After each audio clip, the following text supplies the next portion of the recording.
Hey everyone, it's Lex Lianos with Compass in Northern Virginia, back with another video.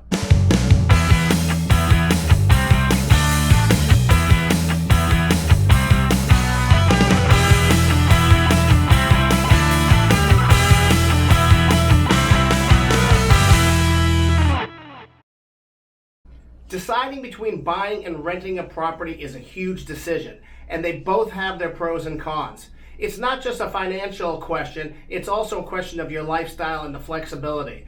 In this video, we're going to discuss pros and cons of both. And I'm also going to show you some financial calculators that'll help you from a financial perspective. If you want to get into the nitty-gritty of the numbers, there are many online calculators. If you just Google rent versus buy, you'll find them.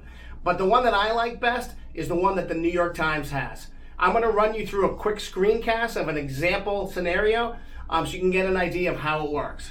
As I mentioned, my favorite online rent versus buy calculator is the New York Times website. Visually, it's great and it's very user-friendly and intuitive. You can set your home price. You can set how long you plan to stay, what the mortgage rates are, your down payment, how long, and then some other factors that you'll have to plug in based on what you anticipate the market doing. Your real estate agent and lender can help you dial in these numbers much more accurately. And then up here, it essentially just shows you if you can rent a similar home for less than a certain amount, then renting is better. And it also will give you, if you see here on the right-hand side, it'll also give you the total costs over the amount of time you anticipate being in the property. Key things to consider in buying versus renting. One is your timeline. How long do you plan on staying in the property? I recommend a minimum of 3 years, preferably 5 years in a particular area. Any less than 3 years, and I think you should probably consider renting, because the costs involved in both buying and selling are going to wipe out any gains that you may have made in the price appreciation. Number two, the costs involved.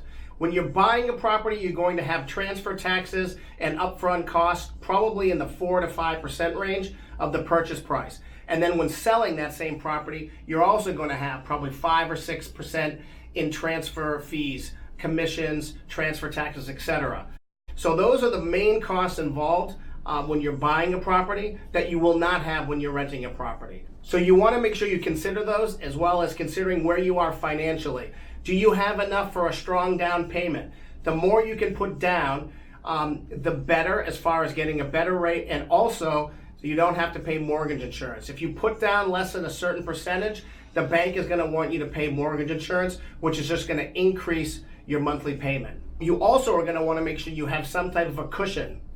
3 to 6 months of an emergency fund of all your expenses is what I recommend. If you don't have enough for the down payment plus 3 to 6 months of emergency fund, I would recommend renting.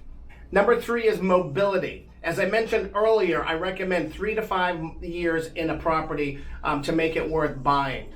Life happens. If you're in an industry where job change can happen frequently, or you're have a goal of trying to move up the corporate ladder, and you may want to job hop a little bit, renting may be a better option. If your goal is to put down roots in an area, if you're confident you're going to stay long term, then buying is a better choice.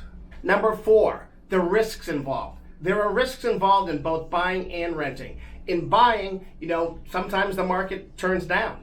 And if you have to sell during a downturn, you may end up losing money. So you have to be comfortable with that risk. In renting, your rent can get arbitrarily increased.